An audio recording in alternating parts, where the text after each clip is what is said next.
Hello everyone and welcome back to another video. Today we are here playing some Planet Coaster. We're going to be, and I say we because this is a collab park, I'm going to be collabing with. Hi, Xbox Nerd, formerly known. Yeah, his new name is Nerdy Gaming, but he doesn't upload. But that's besides the point. Alrighty, so, we're gonna be making a Planet Coaster park, and so I'm starting off, and I'm doing the park like starting off with the park entrance, and then so if you don't know what Planet Coaster is, it's a game where you build like theme parks and coasters. They have a really like good coaster builder, and Except smoothing is still kind of messed up. well, it's decent. I mean, it's not terrible. Yeah, they have kind of fixed it. And what patch was it? Was it like 1.6 or 7? Anyway, so we're here building the roads for the park entrance. We're using City Map, and we'll kind of just discuss things more as they come on. So our plan for this park, right? The origins of this park is that we're trying to make like a Cedar Fair park. Like a Cedar Fair and so some park. Examples of Cedar Fair parks are Carowinds, Kings Island. You can go and look those up. They're pretty interesting. They're pretty cool parks. I went to those very recently, which you guys are going to hear about next week. But anyway, so as you can see, I'm moving cars around to make sure everything's to scale. And soon I'm going to be checking a bunch of other stuff. Right now I'm probably just checking something else. So what would you say we are trying to do with this park? But basically what we're trying to do is we're trying to make a Cedar Fair inspired park. Thank you, Siri. I'll shut my phone off. Sorry about that, but we're basically trying to make a Cedar Fair inspired park. If you don't know what that is, you may have heard Cedar Point, Kings Island, Kings Dominion, all those parks that have kind of the same logo. Sorry? Previously mentioned parks, right? Yeah. And basically that's pretty much what we're trying to do. But in this style, we're doing a collaboration because we think that'd be a little more fun. Uh-huh. So I'm building the road at the front of the park now. And this is just basically using their shape pieces, right? And the art shapes. Yeah, the art shapes. And once we're there, we're probably now gonna start work on the path. Now the way I do pathing is a bit weird. So, well, this is how most of the people who do like complex pathing do it. I don't actually like just use like the regular paths tool. What I do is I make floors like concrete, or like they're classified as roofs as the game. I use those. Flat roofs, pretty much. Yeah, I use those, and then I put my paths under them, and it makes things look better because you can have this big path, but then people don't walk into your scenery that you may have put in the middle of it. So it makes it look more realistic than your average park. Now, something I do notice is that I did seem to have elevation issues when making this park. The terrain, like I'm kind of looking around right now. The road looks very bumpy almost. Well, yeah, like there's some elevation issues where you basically have to because they're not all on the same heights. So I had to try and figure that out. Here you can see me laying out the floor now. I was gonna make it 3 wide, but then I decided to make it 2 because I don't know. The hardest thing with Planet Coaster is making things to scale. Yeah, honestly. Like, remember when I made that stupid little music stage? Oh, that was just gigantic. Like, literally. It Yeah, like was. anyway, so after this episode, Xbox Nerd or Nerdy Aviation or Nerdy Gaming is going to Whatever take you want to over. call me. Yeah, he's going to take over, and he's probably going to start building our first roller coaster. I'm probably going to be more focused on theming on this park, making sure everything looks nice. I'm sure Nerdy Gaming will contribute to that as well, but And I'm gonna like, if you play Planet Coaster, you may know this thing. It's called the 4-meter smoothing method. It takes patience. It does take a long time. So coasters, they may be either like a two-parter, or if it's just like some, I don't know, Vekoma boomerang, then it just may be a quick bam bam bam done. You yeah, know. with Vekoma boomerangs, I mean, especially with like SLCs, that's the thing with SLCs. It's like, why build your own SLC when you could just have someone else build the SLC? But whatever. Yeah, like make someone build an SLC and then just get it off the Steam Workshop and then put it in your park. Because literally every single SLC in Boomerang looks the same. Very few. Actually, well, isn't there like two types of a Boomerang? I know there's the Invertigo and the giant inverted Boomerang, but isn't there just like there's regular boomerangs, there's giant inverted boomerangs, and then there's invertigo boomerangs. Alright. Both suck. All suck. Sorry.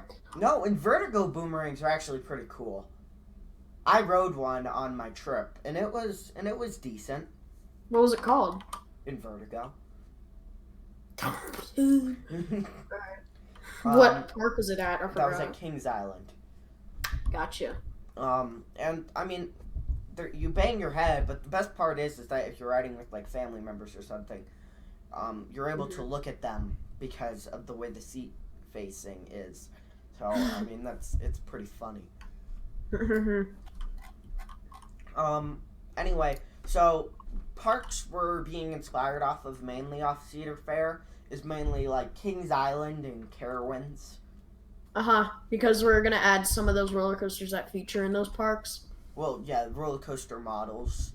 Yeah, right. Like, which not only manufactured. There's of course like, and then of course there's like Cedar Point, but I mean Cedar Point is so big and just like so like spacious. Oh. Actually, I take that back. Well, it's not. The more the thing is it just has so much, right?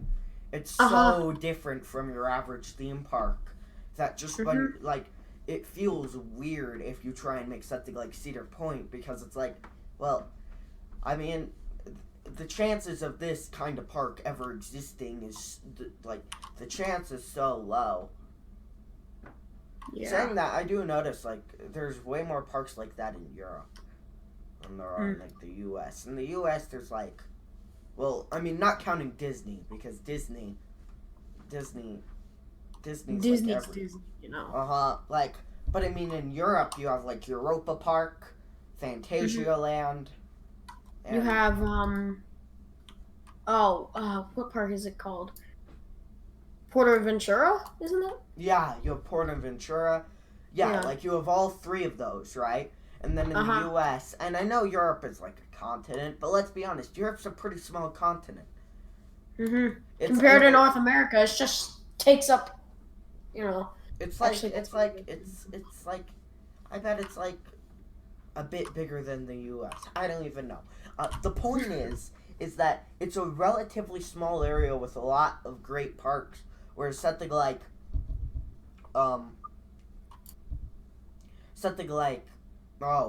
the U.S. I mean, they have the Disney parks, but those don't have that many great roller coasters.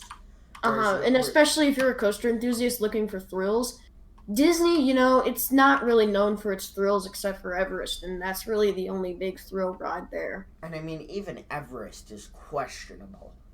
Yeah, it's not like Everest. I don't know. I can't really judge Everest, but like, it's the biggest coaster in all of Disney. Even Everest Disney. is a cool coaster. I wouldn't say Everest is a thrilling coaster. It's not thrilling, but the theming makes up for it. The giant man-made mountain out of concrete. Which, why did they do that and not spend, 6 months building, sculpting a mountain out of dirt? That's my question. I mean, it'd take a long Well, I time, mean, but it's still. not even sculpted, right? So like they just have like a concrete outer shell, but then the rest is just like inside. It's like Beams everywhere. yeah, it's like It's actual like like Space Mountain. supports. Yeah, hmm saying that Space Mountain. I think Space Mountain's overrated coaster wise. It was when I went to Disneyland when I was like 5 years old. I thought Space Mountain was the coolest thing ever. I I was found it. 5. I don't know why I've always been like this, but I found Space Mountain predictable. hmm And I mean, I mean, I I know definitely that's like. weird. I mean, now that have I've gone to Disney World. I think honestly, I kind of like Disneyland's better. One because it's newer, but also because I don't know. I think it's just Disneyland manufactured Space better. Mountain isn't newer though. Actually, Yeah, but it actually, seems it may be. I because I don't I think know Disney because I World. thought I thought yeah I think the Disneyland one got retracked like a while Yeah, I ago. did in like 1990. Wait, no, that was just the outer part. But I think with the repainting that they did in like I know it 1980 got something. retracked at some point. Like with how they painted it like orange and whatnot to make it look ugly Uh, in like 1980 something. well, that's how it originally was. Well, oh wait, what was that for? Oh I have God, no clue. that was for or Heck of it. something. They just did it for the heck of it, just to retheme it.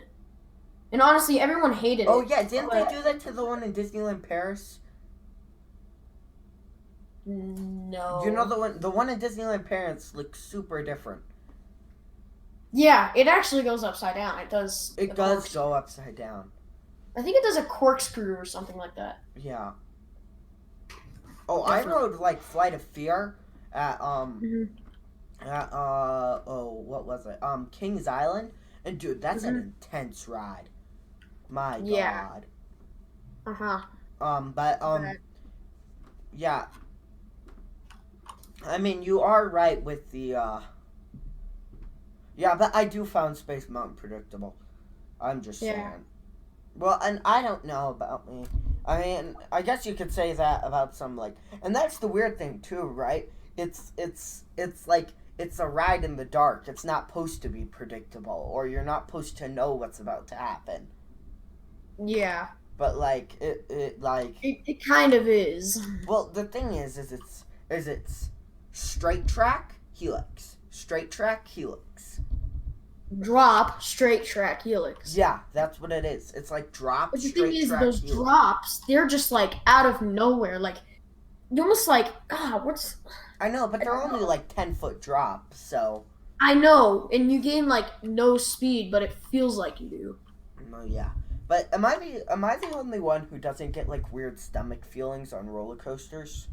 I'm like that too.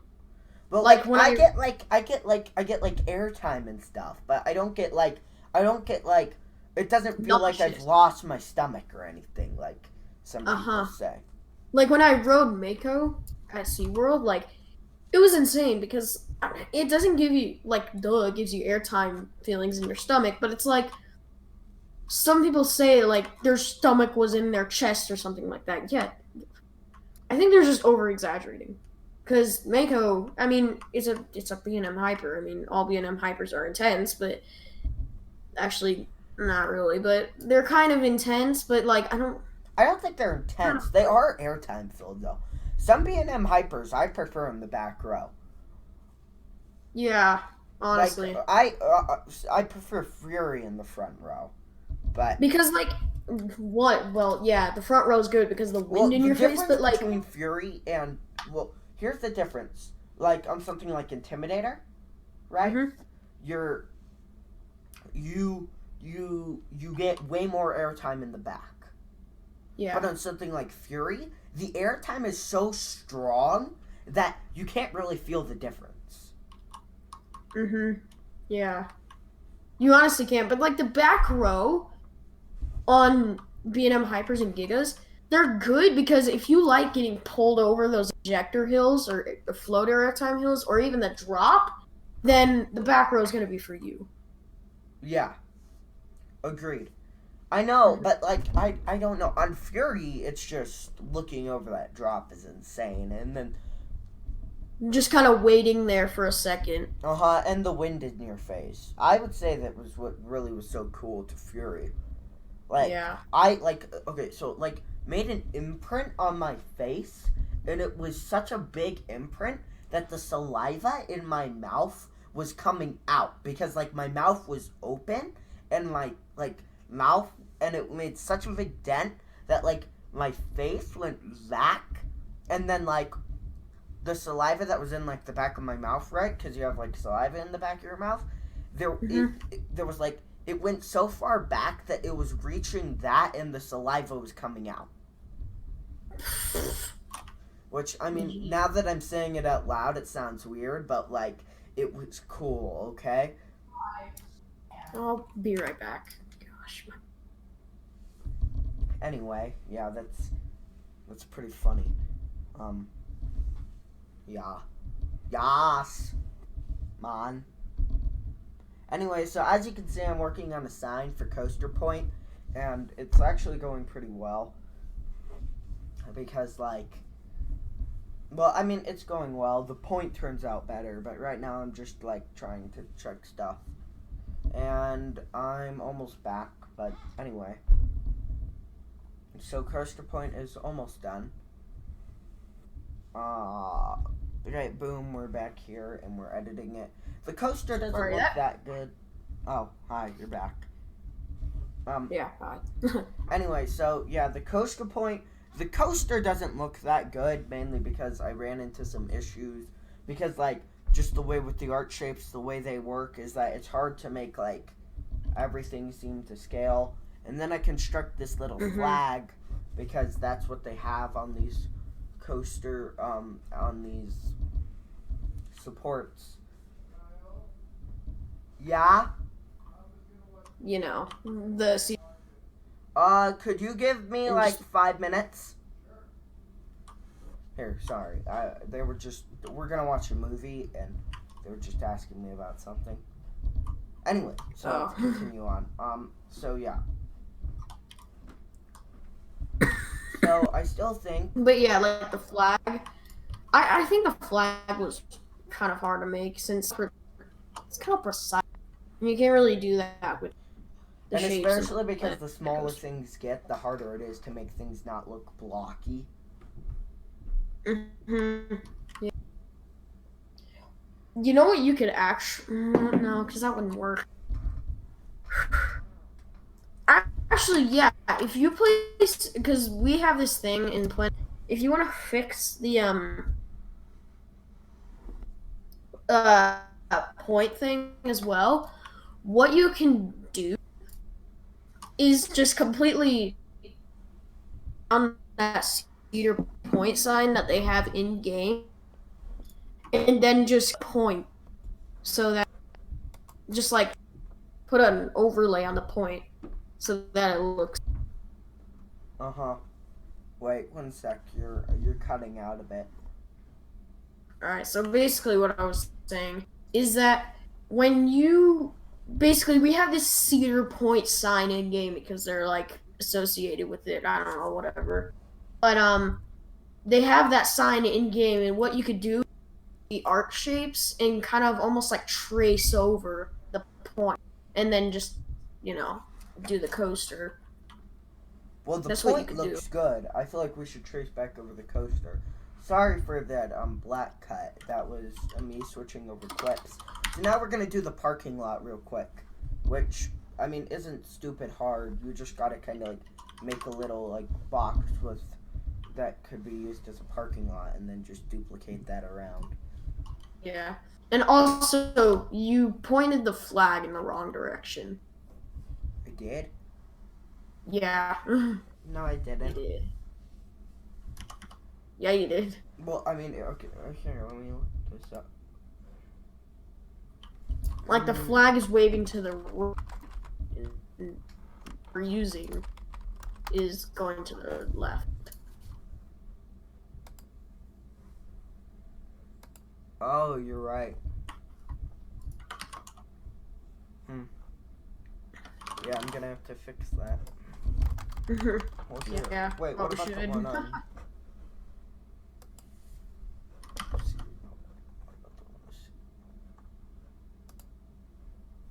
Yeah, I guess the flag is a lot. Is a lot bigger. Anyway, we're almost done copying the stuff over. So, after this, the park's gonna be handed over to you, and I don't know what you're gonna do with it exactly. This series, so this first one's being released on Saturday, mainly because I just got back from a trip and I want to get something out, but I didn't have a lot of time, so I just wanted to make sure that you guys were still getting something. So, the track, so that's what's happening exactly. But Yeah. the rest is just gonna be released on how quickly Xbox Nerd finishes his what he's supposed to be doing with the park, right? And then after that, I'll get the park back, and then I'll just upload the next episode once I'm done with it. Yeah. Anyway. So, is that the end? No, not yet. We are reaching the end though. So, here. So now that we're here, let's discuss what exactly is your plan for the B&M Hyper. So, oh crap, I forgot it. So basically, the next coaster, sorry about that. The next coaster we're building is a B&M. You don't know what B&M Hyper is? Look it up. But yeah, I'm building a B&M Hyper, and it's supposed to have kind of an air. Oh my gosh, I'm cutting out. Yeah. Anyways, that B&M Hyper I'm building has a layout that's very airtime filled, which means there's a lot of, for the GP bunny hills, pretty much. I know. Yeah, like that's pretty much what the GP. The big hills that like make it so that way you get turned out of your seat a bit. You get flown out of your seat. Yeah. So yeah, that's pretty much what it is. And then it's gonna be kind of, I don't really know how to really explain the layout. Like it's gonna do a drop. Like what we're planning is we're gonna go into a drop. We're gonna go into an airtime hill. Then we're gonna drop again, do a little bit of a turn, do another airtime hill, and then do kind of a turnaround, almost, right? Yeah. So basically, if you see where the parking lot is, so there's going to be a turn to get next to the parking lot, and then there's going to be another turn. So it's going to be like a left to turn towards the parking lot, and then a right to turn